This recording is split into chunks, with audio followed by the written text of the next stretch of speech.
তারপরে সে যেখানে কাজ করতো তার ডিউটি প্রায় শেষ করে দিয়ে চলে যাবে জাহাজের ব্যাগে অবস্থান করছিল চলে যাওয়ার জন্য। এমন সময় একটা ড্রোন সেখানে উপরে এটার ভগ্নাংশ বা এটার খন্ডাংশ তার মাথায় ছিল এবং ইনস্ট্যান্টলি মারা যায়। তার সাথে আরো দুইজন বাংলাদেশি ওই ওখানে একই সাথে আহত হয়। একজনের অবস্থা খুব খারাপ, তারা দুজনে এখন পর্যন্ত 488577 চিকিৎসাধীন আছে।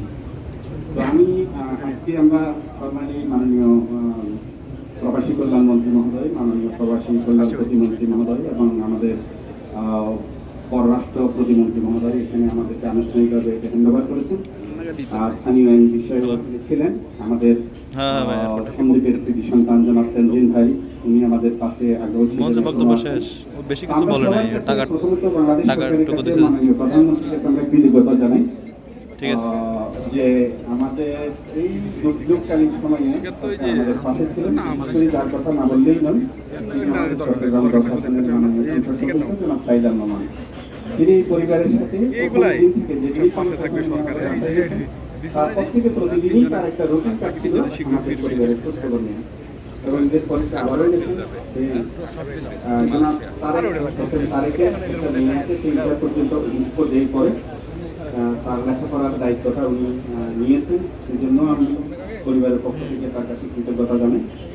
আর বিশেষ করে এটা বাংলাদেশে আসা নিয়ে আমরা একটা ইয়ের মধ্যে ছিলাম, অনিশ্চয়তার মধ্যে ছিলাম। সেই গত মাসের 2 তারিখ, আজকে হলো যে এপ্রিলের 2 তারিখ, 1 মাস বরাবর 1 মাস পরে আমরা পেয়েছি। কিন্তু আমরা গতকাল পর্যন্ত কিন্তু নিশ্চিত ছিলাম না, কারণ সেখানকার যে পরিস্থিতি সেটা ওরা বলে যে বিমান ফ্লাই করার আগ পর্যন্ত সেখানকার পরিস্থিতি বলা যাবে না।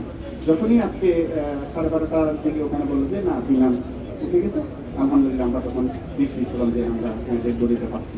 তো সবার সহযোগিতা ছিল, সকলের সহযোগিতা, সকলের দোয়ায় আমরা আমাদের যে সুবিধা পাইছি। আমি সবাই কাছে আমাদের পরিবারের পক্ষ থেকে আন্তরিকভাবে কৃতজ্ঞতা জানাই। আপনারা মিডিয়া কর্মীদের কথা না বললেই নয়, চট্টগ্রামে আমরা চট্টগ্রামেই আসি, চট্টগ্রামের ঘটনা শোনার সাথে সাথে চট্টগ্রামের আমাদের যে মেইন স্ট্রিমের মিডিয়াগুলো আছে, আমাদের ইলেকট্রনিক্স মিডিয়া, প্রিন্ট মিডিয়া,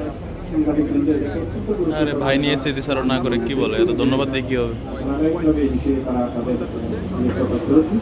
আন্তর্জাতিক মিডিয়াগুলো অনেকেই আমাদের সাথে যোগাযোগ করছেন। তো প্রথম করে আমরা সকলের কাছে কৃতজ্ঞ, আপনাদের কাছে কৃতজ্ঞ। আপনারা কষ্ট করে সবাই এখানে আসছেন, আমাদের জন্য দোয়া করবেন, আমাদের পরিবারের জন্য দোয়া করবেন। বিশেষ করে আমাদের একটা মেয়ে খুব ছোট বয়সে সে তার বাবা হারাইছে, তার স্ত্রী, তারা আসলে এখনো মানসিকভাবে বিপর্যস্ত। তার ওয়াইফ গত 2 দিন আগেও হসপিটালাইজ ছিল। তো সবার কাছে আমরা দোয়া চাই পরিবেশে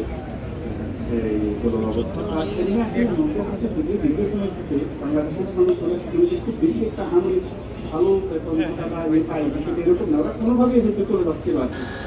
একদম কষ্ট করতো তাও না, মোটামুটি তারা চলে যাচ্ছিল। কিন্তু এই অবস্থায় চলে যাওয়াটা এটা তাদের মাথার উপরে একটা ছাপ চলে গেছে মনে হয়।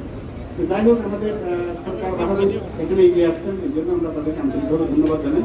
ভবিষ্যতে যদি সরকারের পক্ষ থেকে বা বিশেষ করে পররাষ্ট্র মন্ত্রণালয়ের কাছে আমার অনুরোধ থাকবে যে যেহেতু এটা একটা আন্তর্জাতিক বিষয়, এখানে বাংলাদেশ গভর্নমেন্ট, বাহরাইন গভর্নমেন্ট এবং আন্তর্জাতিকভাবে যারা কাজ করে জাতিসংঘ সহ, তারা যাতে এই বিষয়টা গুরুত্ব সহকারে বিবেচনা করেন এবং এই পরিবারের পাশাপাশি দাঁড়ান। এবং মধ্যপ্রাচ্যে আমাদের যে সমস্ত বাংলাদেশির আছে তারা অত্যন্ত মানে একটা কি বলে ভয়ভীতির মধ্যে তারা আছে।